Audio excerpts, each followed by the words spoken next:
तो बच्चों, आज हम लोग पीडीएफ का कुछ नेक्स्ट क्वेश्चंस करेंगे।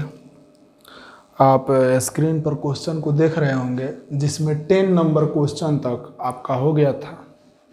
इससे 5 क्वेश्चंस आगे बढ़ेंगे और पर डे 5 ही क्वेश्चंस हम लोग करेंगे, क्योंकि वीडियो का लेंथ थोड़ा सा बड़ा हो जा रहा है, क्योंकि टॉपिक को साथ में डील करते हुए चलना है, इसलिए अपलोड करने में थोड़ा सा प्रॉब्लम हो रही है। तो इसलिए हम लोग पर डे 5 क्वेश्चंस करेंगे, ठीक है। तो आइए देखते हैं क्वेश्चंस अपना। क्वेश्चंस कर रहा है, आप देखिए क्वेश्चन नंबर 11, आपका 11 नंबर क्वेश्चंस बोल रहा है क्वेश्चन कि दो आवेशों के बीच बल लगता है। तो बच्चों, आपको तो जानकारी है कि कूलम्ब साहब बोले थे कि अगर दो आवेश हैं, एक Q1 और एक Q2, और इन दोनों के बीच कुछ दूरी है, तो ये दोनों एक दूसरे पर बल लगाएंगे और उस बल को हम लोग विद्युत बल कहते हैं। कूलम्ब साहब आपको बता के चले गए हैं कि आवेश के बीच जो बल लगता है उनको हम लोग विद्युत बल कहते हैं। सिंपल सा डेफिनेशन के तौर पर है कि दो आवेशों के बीच बल लगता है, कौन सा भाई? तो विद्युत बल लगता है। गुरुत्वाकर्षण बल लगता है तो नहीं, क्योंकि गुरुत्वाकर्षण बल द्रव्यमान के बीच लगता है। गुरुत्वाकर्षण बल अगर दो वस्तु का द्रव्यमान है तो द्रव्यमान के कारण जो बल लगता है वो गुरुत्वाकर्षण बल होता है, इसलिए गुरुत्वाकर्षण बल नहीं होगा। और बात करते हैं चुंबकीय बल का, तो चुंबक के बीच जो बल लगता है उसको हम लोग चुंबकीय बल कहते हैं। या जब वही आवेश चलने लगता है तो उसके कारण जो बल लगता है, अगर दो आवेश चलने लगे तो दोनों आवेशों के बीच जो बल लगता है वो चुंबकीय बल होता है। तो इसके बारे में आगे हम लोग को पढ़ना है, अभी ये चैप्टर का टॉपिक नहीं है। तो यही होगा विद्युत बल, बाकी ये नहीं होंगे। ओके, अगला क्वेश्चन है कि प्रोटॉन तथा न्यूट्रॉन के बीच बल लगता है। प्रोटॉन न्यूट्रॉन तो सब लोग समझता है कि भैया प्रोटॉन किसी भी परमाणु के नाभिक के अंदर बंद होते हैं।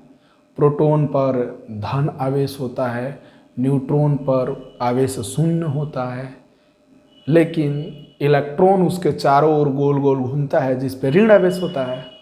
तो आपको ये जानकारी होना चाहिए कि नाभिक के अंदर जो प्रोटॉन होते हैं इस पे प्लस चार्ज होते हैं, और एक प्रोटॉन पर जो आवेश होता है ये 1.6 × 10⁻⁻19 कूलम्ब होता है।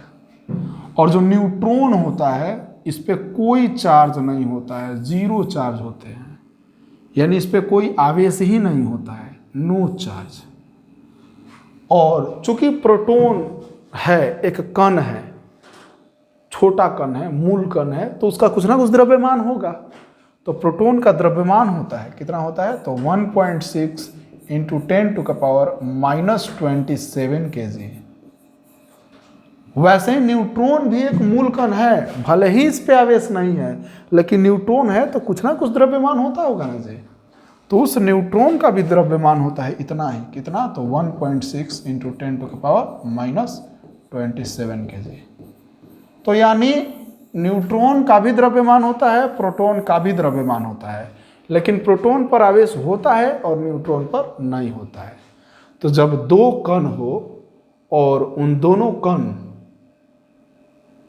में एक पर आवेश हो और दूसरा पर नहीं हो तो विद्युत बल तो लगेगा नहीं, क्योंकि विद्युत बल हमेशा दो आवेशित कण के बीच लगता है। तो विद्युत बल नहीं लगेगा, क्योंकि एक पर आवेश है लेकिन एक पर नहीं है, इसलिए प्रोटॉन और न्यूट्रॉन के बीच विद्युत बल नहीं लगेगा। अगर इस पे भी आवेश रहता तो विद्युत बल लगता, लेकिन प्रोटॉन और न्यूट्रॉन पर कोई आवेश नहीं है, इसलिए विद्युत बल नहीं लगेगा। लेकिन प्रोटॉन पर का द्रव्यमान होता है और न्यूट्रॉन का भी द्रव्यमान होता है, तो द्रव्यमान के कारण कौन सा बल लगता है? गुरुत्वाकर्षण बल। दुनिया का प्रत्येक वस्तु अपने द्रव्यमान के कारण एक दूसरे को अपनी ओर खींचता है, और वो जिस बल से खींचता है गुरुत्वाकर्षण बल कहलाता है। तो इसलिए बबुआ, प्रोटॉन और न्यूट्रॉन के बीच विद्युत बल नहीं लगेगा, बल्कि कौन सा बल लगेगा? गुरुत्वाकर्षण बल। तो प्रोटॉन तथा न्यूट्रॉन के बीच विद्युत बल नहीं लगेगा क्योंकि एक पर आवेश है एक पर नहीं है। गुरुत्वाकर्षण बल लगेगा क्योंकि दोनों पर द्रव्यमान है। ये चल नहीं रहे इसलिए चुंबकीय बल भी नहीं तो है नहीं। समझ गए? कोनो दिक्कत ना। अगला क्वेश्चन है, कह रहा है कि स्थिर आवेश उत्पन्न करता है। एक आवेश है जो स्थिर अवस्था में है, वो रुका हुआ है। तो आपको पता है कि कोई भी आवेश अपने चारों ओर विद्युत क्षेत्र उत्पन्न करता है। जैसे कि मान लीजिए यहाँ पर कोई आवेश है, प्लस आवेश है। अगर यहाँ पर माइनस आवेश को रखेंगे तो बड़ा आसानी से इसको खींच लेगा, और अगर इसी माइनस आवेश को हम यहाँ से उठा के यहाँ पर ले जाएंगे तो थोड़ा सा तकलीफ होगा इसको खींचने में, थोड़ा सा कम बल लगाएगा। लेकिन इसको और थोड़ा सा दूर कर देते हैं तो और थोड़ा सा कम बल लगाएगा, और अगर इसको और थोड़ा सा बहुत ज़्यादा दूर पर ले जाके रखते हैं तो ये उसको अब नहीं खींच पाएगा। इसका मतलब कि ये प्लस अपने चारों ओर एक क्षेत्र बनैले है। अगर इस क्षेत्रवा में कोनो जना आ रहे हैं ना तो इनका कहीं खींच ले रहा है। अगर माइनस रह रहा है तो खींच लेगा, प्लस रहेंगे तो धक्का मार देगा। यानी किसी भी आवेश के चारों ओर अपना एक क्षेत्र बना लेता है, और उसी क्षेत्र को हम लोग विद्युत क्षेत्र कहते हैं। किसी आवेश के चारों ओर का वो क्षेत्र जिसके अंदर कोई दूसरा आवेश आए तो वह बल अनुभव करे, उस क्षेत्र को विद्युत क्षेत्र कहते हैं। तो यानी अगर कोई आवेश रुका हुआ रहता है विराम अवस्था में तो ये चारों ओर अपने विद्युत क्षेत्र उत्पन्न करता है। एक विराम अवस्था में आवेश अपने चारों ओर विद्युत क्षेत्र उत्पन्न करता है। ओके? लेकिन अगर यही आवेश गति करने लगे, चलने लगे, जैसे कोई तार है और उस तार को बैटरी से कनेक्ट करके रखा गया है, अगर स्विच को ऑफ रखा जाता है तो आवेश बैटरी के अंदर विराम अवस्था में है। तो बैटरी के अंदर जो आवेश हैं वो आवेश जब तक रुके हुए हैं अपने चारों ओर विद्युत क्षेत्र उत्पन्न कर रहे हैं, और उस विद्युत क्षेत्र में जितना भी आवेश आ रहे हैं उन सब पर बल भी लगा रहे हैं। लेकिन जैसे ही स्विच को ऑन किया गया तो वो आवेश इस तार में चलने लगे, चालक में चलने लगे, और वो आवेश उस चालक के अंदर में विद्युत क्षेत्र लेकिन चालक के बाहर में चुंबकीय क्षेत्र उत्पन्न कर देता है। अगर ये तार है और इस तार के चारों ओर अगर आवेश जा रहा है इस तार में तो इसके चारों ओर चुंबकीय क्षेत्र उत्पन्न हो जाता है। तो कहने का मतलब यही, इसको वेस्टर्ड साहब एक्सपेरिमेंट भी किए थे। वेस्टर्ड एक्सपेरिमेंट पढ़ना भी था 9th क्लास में, थोड़ा सा इसके बारे में दिया हुआ था कि वेस्टर्ड साहब क्या किए कि अगर इस तार से विद्युत धारा जा रहा है तो इसके पास एक मैग्नेटिक कंपास लेके आए। आप इमेजिन कीजिए, चुंबक का सुई पतला लेके आए। जैसे हम उस तार के पास लेके गए तो देखे कि वो सुई डिफ्लेक्ट करने लगा, ऐसा हिल गया, इधर था मुंडी तो उधर हो गया। और वही जब तार में करंट नहीं जा रहा था, स्विच को ऑफ करके ले गए तो कुछ नहीं हुआ। भाई जब किसी तार में करंट जा रहा है और ओकरा नजदीक में हम चुंबक को लेके जा रहे हैं तो वो चुंबक हिल गया, इसका मतलब क्या? एक चुंबक हिल गया, इसका मतलब कि अगल बगल कोई और चुंबक है। तो उन्होंने यही बताया कि अगर किसी तार में विद्युत धारा जाता है तो वो तार चुंबक बन जाता है, अर्थात वो तार के चारों ओर चुंबकीय क्षेत्र उत्पन्न हो जाता है।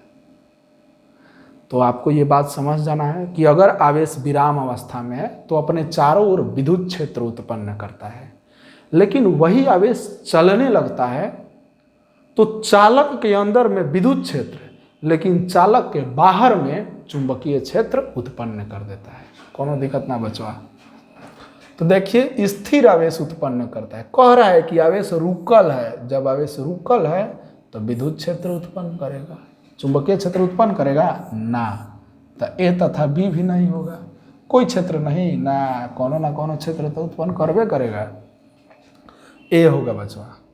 गतिमान आवेश उत्पन्न करता है। अगर कोई आवेश चल रहा है तो वो उत्पन्न करता है चालक के अंदर विद्युत क्षेत्र, चालक के बाहर चुंबकीय क्षेत्र, माने दोनों क्षेत्र, विद्युत क्षेत्र, चुंबकीय क्षेत्र भी।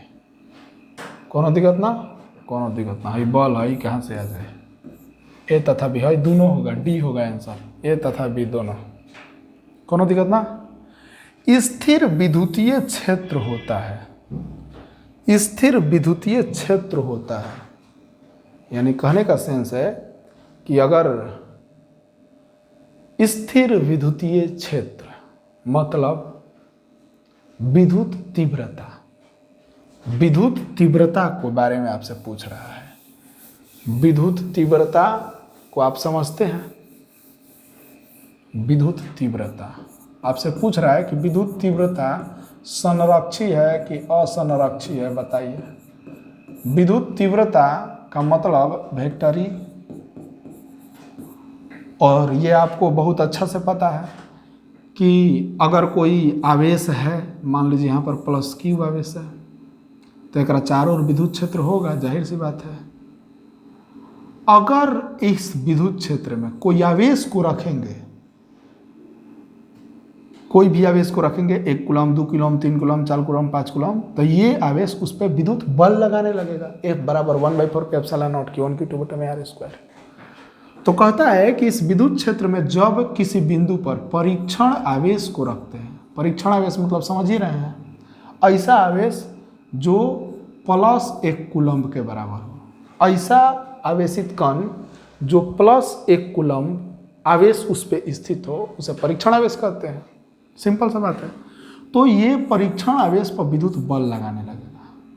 तो यही बोलता है कि विद्युत क्षेत्र के अंदर परीक्षण आवेश पर जो बल लगता है उसी को विद्युत तीव्रता कहते हैं, और इसका फॉर्मूला E बराबर 1/4 pi epsilon not Q divided by R square होता है। नो, अब यही पूछ रहा है कि बताइए कि ये संरक्षी है कि असंरक्षी है, कि कहीं संरक्षी कहीं असंरक्षी, कि इनमें से कोई नहीं। अब यही आपको डिसाइड करना है। तो सबसे पहले तो समझना होगा संरक्षी का मतलब। तो संरक्षी क्या होता है भाई? तो देखो, संरक्षी किसको बोलते हैं? जब किसी वस्तु पर आप बल लगाते हैं, जब आप किसी वस्तु पर बल लगाते हैं, किसी वस्तु पर आपने बल लगाया, जैसे यहाँ पर देखिए ये आवेश, इस पे बल लगाया। तो जब आप किसी वस्तु पर बल लगाते हैं और उस वस्तु में विस्थापन भी होता है, माने वस्तु बढ़ जाता है, वहाँ से उठ के कहीं चला जाता है, बल लगाया भाग गया होने।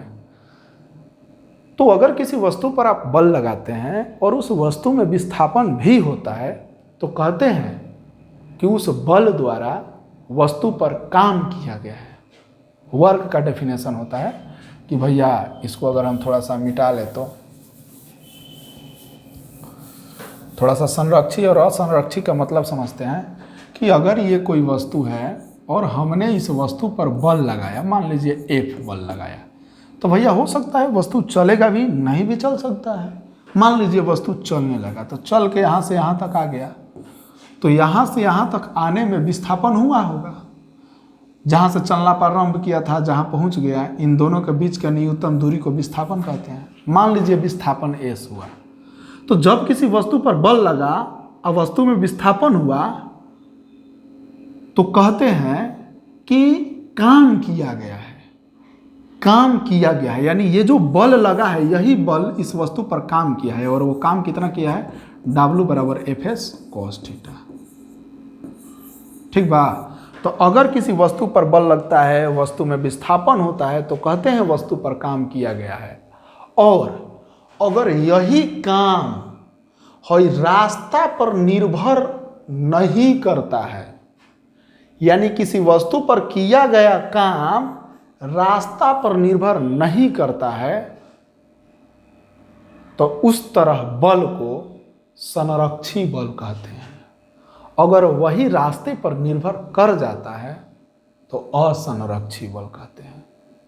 अगर वही रास्ते पर निर्भर करता है तो असंरक्षी बल कहते हैं। जैसे एग्जाम्पल के तौर पर घर्षण बल को लीजिए।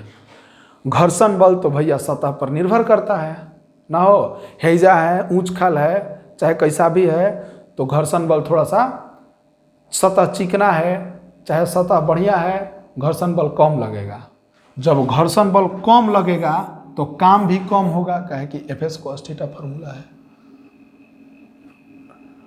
सतह थोड़ा सा रुखरा है तो घर्षण बल ज्यादा लगेगा तो काम भी ज्यादा होगा। यानी जो घर्षण बल है वह उस पर घर्षण बल द्वारा किया गया काम W रास्ते पर निर्भर कर रहा है कि रास्ता कैसा है, कितना दूरी तय किया, कितना भीरी आया। यानी घर्षण बल द्वारा किया गया काम किसी वस्तु पर रास्ते पर निर्भर करता है, इसलिए घर्षण बल असंरक्षी हो जाता है। लेकिन यही गुरुत्वाकर्षण बल होके एगो वस्तु हैजा है आ एगो वस्तु होइजा है। अब कैसा रास्ता है, टेढ़ मेढ़ है कि सीधा है कि होइसे होइसे जाके आना है। जैसे एगो वस्तु हैजा है, जोना के द्रव्यमान m1 है, एगो हैजा है m2 है। अभी रास्ता होइसे जा चाहे होइसे जा चाहे होइसे जा, कसहूँ रास्ता से जा। अब ए पर गारंटी बा कि गुरुत्वाकर्षण बल F बराबर G m1 m2 में r² लगबे करे। हई रास्ता पर कोनो निर्भर नहीं किया कि कैसे जाना है कैसे आना है। वैसे ही विद्युत तीव्रता पूछा था, तो विद्युत तीव्रता का फॉर्मूला तो तू देखते बड़ा कि विद्युत बल अभी हम लोग लिखे थे कि E बराबर 1/4 pi epsilon not Q divided by r²। माने एगो आवेश है, जब मान लीजिए प्लस Q है, एक कारण चारों बगल विद्युत क्षेत्र है जब परीक्षण आवेश बा, तो ये रास्ता पर निर्भर करेगा। ये आवेश को तू कहीं से लेके आओ, ई अब हैजा से हैजे तक निर्भर है, रास्ता पर कोनो निर्भर नहीं कि रास्ता ऐसे ऐसे टेढ़ है कि रास्ता हेने से ऐसे ऐसे है कि रास्ता हेने से नहीं। रास्ता पर निर्भर करेगा, हमेशा उतने बल लगेगा। हमेशा अगर हैजा आवेश है Q नॉट, हैजा माने परीक्षण आवेश है, हैजा प्लस Q आवेश है, तो होतने विद्युत तीव्रता होइबे करेगा। तू आ रहे ना से ऐसे ऐसे घूम के हैजा जा, विद्युत बलवा उतने लगेगा, विद्युत तीव्रता इतना ही लगेगा। यानी विद्युत तीव्रता रास्ता पर निर्भर नहीं कर रहा है, यानी विद्युत बल द्वारा किया गया काम रास्ते पर निर्भर नहीं कर रहा है, इसीलिए ये क्या होगा, संरक्षी। तो समझ गए, संरक्षी बल। तो ये संरक्षी होगा, असंरक्षी नहीं होगा, काहे कि रास्ता पर निर्भर नहीं कर रहा है। कहीं संरक्षी कहीं नहीं, ऐसा कहीं संभव नहीं है कि कहीं संरक्षी हो जाए कहीं असंरक्षी हो जाए ना, इनमें से कोई नहीं ना। तो आप समझ गए, स्थिर विद्युत क्षेत्र संरक्षी बल होता है। कोनो दिक्कत? कोई दिक्कत नहीं। तो 5 ही क्वेश्चन हम लोग रहने देते हैं, ऐसे थोड़ा थोड़ा करके रेगुलर पढ़ेंगे तो बेहतर रहेगा। हम यही डिसाइड किए कि थोड़ा थोड़ा करके रेगुलर 1 दिन 2 दिन पर डाला जाए तो बेहतर रहेगा, क्योंकि ऐसे बड़ा लंबा वीडियो हो जा रहा है, 5 से 6 GB लग जा रहा है अपलोड करने में, खुद नेट का प्रॉब्लम है हम लोग के पास। तो बच्चा इतना ही, नेक्स्ट क्लास में मिलते हैं।